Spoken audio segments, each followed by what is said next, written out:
안녕하세요, 여러분. 반갑습니다. 오늘은 10장 조합에 대해서 공부할 예정입니다.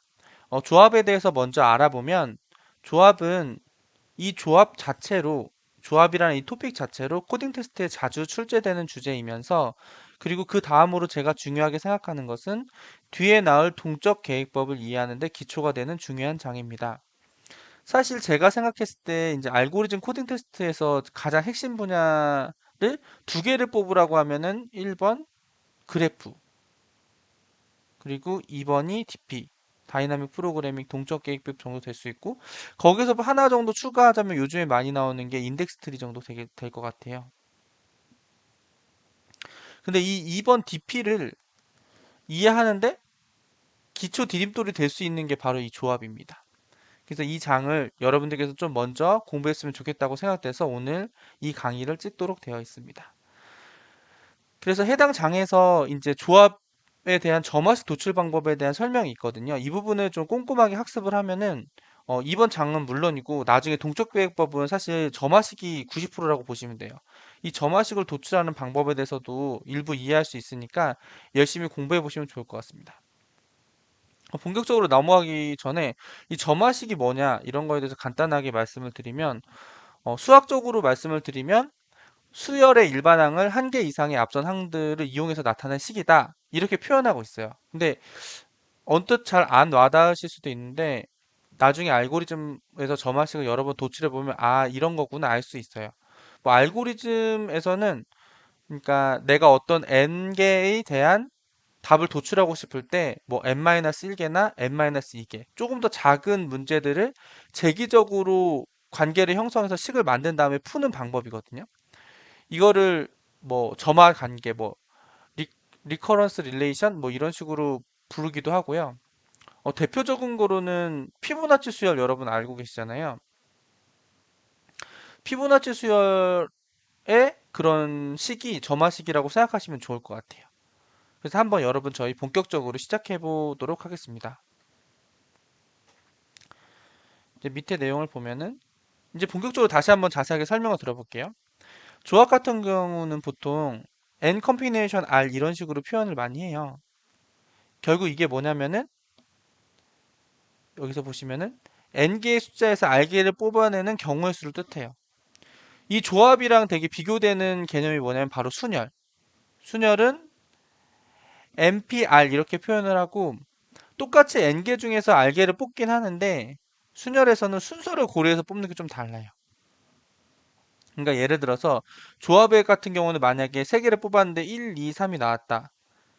아니면 뭐 3, 2, 1 나왔다. 얘네들을 같은 애로 봐요. 순서가 중요하지 않으니까 똑같이 구성이 되어 있으니까 조합에서는 같은 케이스로 보는데 순열에서는 순서도 고려하기 때문에 얘네들을 각각의 다른 케이스로 봐줍니다.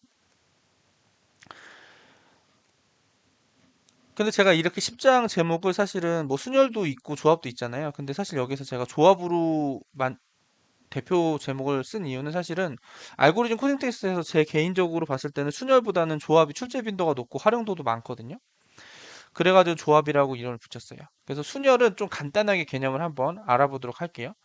요 앞에는 제가 이제 수학적인 식을 써놨는데 요거 풀어서 쓰면 굉장히 간단합니다. 요 밑에 내용 한번 설명을 드리면 예를 들어서 5개 중에 3개를 뽑는 순열을 만든다고 했을 때 얘는 어떻게 돼요? 처음에 5개를 모두 뽑을 수 있죠. 처음에 맨 첫 번째. 그 다음에 첫 번째에서 5개 중에 하나를 뽑았으면 두 번째에서는 4개를 뽑을 수 있어요. 그 다음에 또 하나를 또 뽑았으니까 그 다음번엔 3개를 뽑을 수 있어요. 그래서 결국에는 5개 중에 3개를 뽑는 순열의 개수는 5 곱하기 4 곱하기 3이에요. 그럼 몇 개 되죠? 한 60개 정도 되겠죠. 그게 식으로 나와 있는 게 이거예요. 왜냐면 이걸 제가 식으로 나와 있는 걸 한번 수학적으로 써서 해본다면은 5, 5 여기 지금 여기가 5p3이잖아요. 그 5 팩토리얼. 5 팩토리얼에서 5 마이너스 3이니까 2 팩토리얼 이렇게 되는 거잖아요. 그럼 얘를 식으로 나타내면 5 곱하기 4 곱하기 3 곱하기 2 곱하기 1분의 2 곱하기 1이 돼요. 그 얘네도 이렇게 없어지면서 결국 얘네가 남고 결국 60이 나오죠. 아까 제 거랑 똑같죠. 그거를 이렇게 수학적 식으로 쓴 게 요거고 머릿속으로는 그냥 제가 아까 방금 말씀드린 5개 중에 3개를 뽑을 수 있는 순열은 처음에 5개 선택할 수 있고 그 다음에 4개 선택할 수 있고 그 다음에 3개 선택할 수 있구나 해서 이렇게 구해주시면 돼요. 여기는 뭐 5개 중에 2개를 고른다고 경우의 수를 했으니까 당연히 여기 하나 없어지면서 20까지 나오겠죠? 자, 그럼 이제 조합은 먼저 한번 볼까요, 저희? 조합 같은 경우에는 기존 순열에, 수학적으로 봤을 때는 기존 순열에 나타나는 식에서 요것만 추가됐다고 보면 돼요, 요거. 요게 뭐냐? 요게 뭐냐면, 여기 써있네요. 알팩토리얼이 뭐를 의미하냐? 바로 순서가 다른 경우의 수를 제거하는 역할을 하는 거예요. 이게 무슨 뜻이냐면은, 조합은 순서를 고려하지 않는다고 하잖아요. 그래서 1, 2, 3을 뽑든 3, 2, 1을 뽑든 똑같잖아요. 뭐 1, 3, 2를 뽑든 2, 1, 3을 뽑든 다 똑같은 수, 하나의 케이스로 봐요. 요 부분만큼 얘네를 모두 하나의 케이스로 보고 네 개를 안 보기 위해서 여기 알팩토리얼에 들어갑니다. 예를 들어서 여기 써 있어요. 요거 한번 볼게요. 5개 중에 2개, OC를 구한다고 가정을 하면은 기존 순열 같은 경우로 그냥 보면은 5 곱하기 4, 아까 요거들 하면 5 곱하기 4에서 20이 나오잖아요. 근데 여기에서는 어떻게 되냐면 여기에 5 곱하기 4로 그냥 끝나는 게 아니라 여기 밑에 2팩토리얼이 들어가요. 그러면 2팩토리얼은 2 곱하기 1이니까 나눠서 결국 10개의 가지수가 나오게 돼요.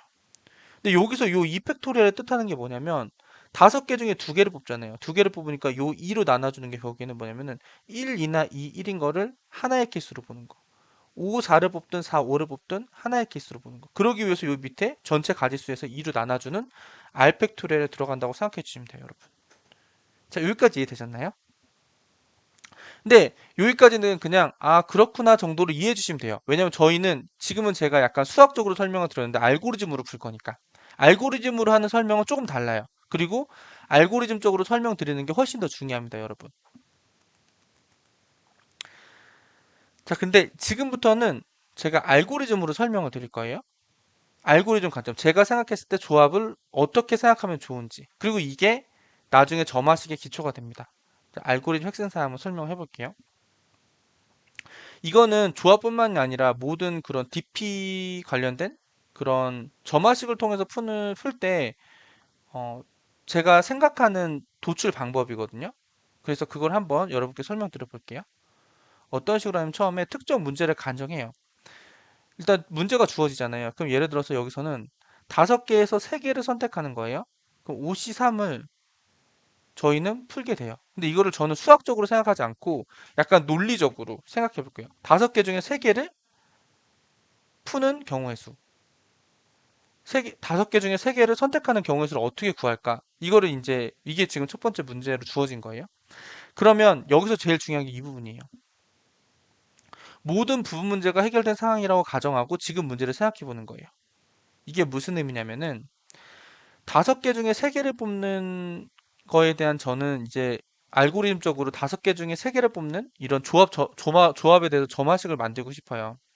근데 점화식은 아까 약간 자기 자신과 관계되어 있는 어떤 함수 이런 거를 또 이용해가지고 문제를 단계적으로 푼다고 했잖아요. 근데 이때 제일 중요한 게 문제가 예를 들어서 이거 약간 추상적일 수가 있는데 문제가 이만큼 있으면 여기를 자르는 요론 이 문제랑 이 문제랑 이 문제를 해결하면 이 전체 문제가 해결되는데 여기 있는 안에 있는 조그만 문제들이 일단은 모두 해결된 상황이라고 가정을 하고 지금에 있는 전체 문제를 어떻게 풀 것인지 그 관계, 이 부분의 문제는 이미 해결했다고 생각하고 이 부분의 문제의 답을 통해서 이 큰 문제를 어떻게 해결할 것인지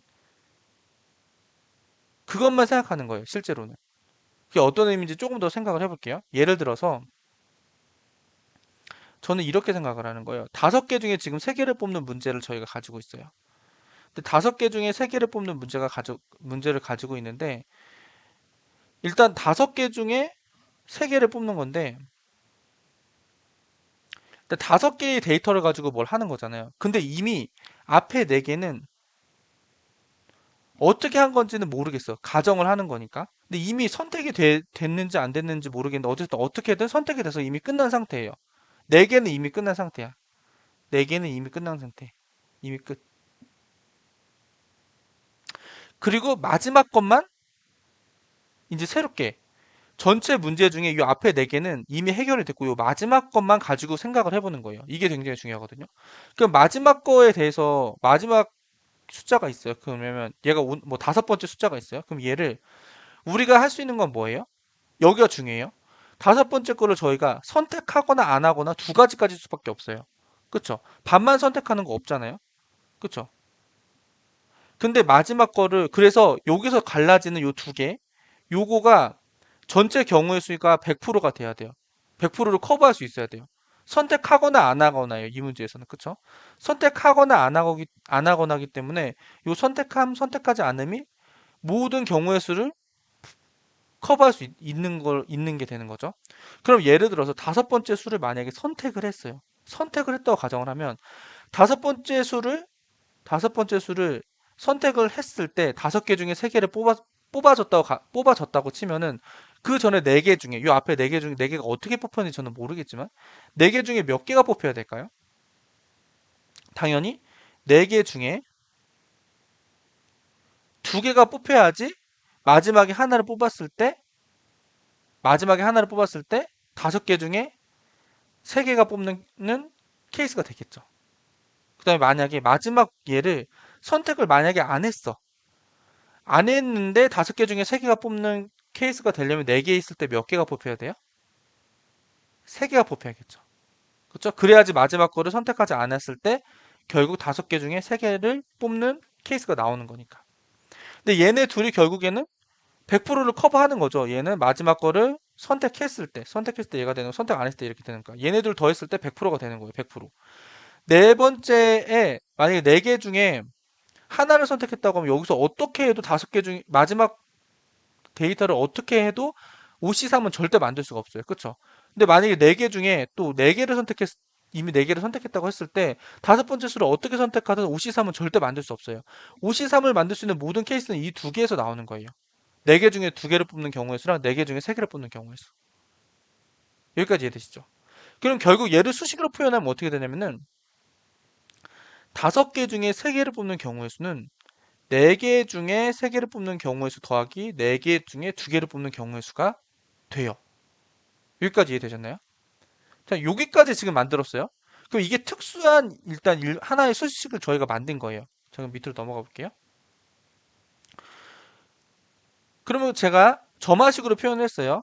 요 내용이 저희가 코딩에서 사용하는 그 배열 형식으로 제가 표현을 한 건데 봐보세요. 요거는 결국에는 뭐예요? 5C3은 4C2 더하기 4C3이다. 얘를 2차원 배열의 형태로 이렇게 표현한 것 뿐이에요. 똑같은 의미죠. 자, 그러면은 하나를 어떤 문제를 해결했잖아요. 문제를 하기보다는 특수한 케이스에 대한 식을 만들었어요. 그 다음에 얘를 일반화하면 그게 점화식이 되는 거예요. 자, 일반화된 점화식을 이용하면 모든 경우의 수를 쉽게 구할 수 있죠. 그럼 얘를 일반화 시켜볼게요. 요 C 앞에 있는 애, 요 D, 여기 첫 번째, 여기 인자를 I로 바꾸고, 여기 인자를 J로만 바꾸면 돼요. 근데 여기 있는 애는 요 I, J랑 비교했을 때 어떻게 되는지 보면 되는 거예요. 봐보세요. D 결국 I, J. I개 중에 J개를 선택할 때의 경우의 수는 어떻게 돼요? D, I보다 하나 더 작은 거. 여기서 5를 구하기 위해서 여기 4가 생기잖아요.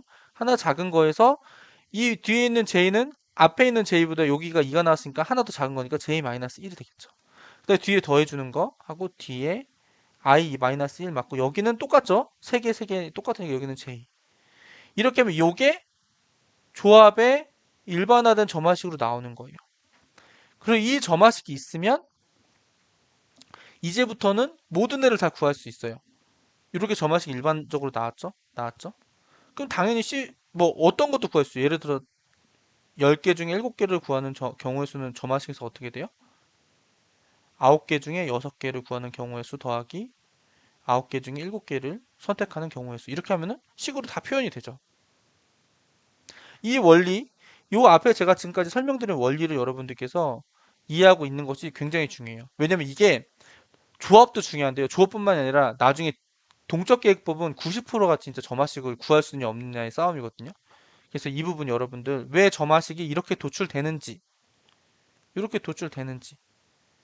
이 부분을 여러분들께서 잘 고민해 보셔서 이해하시고 공부해 주셨으면 좋겠습니다.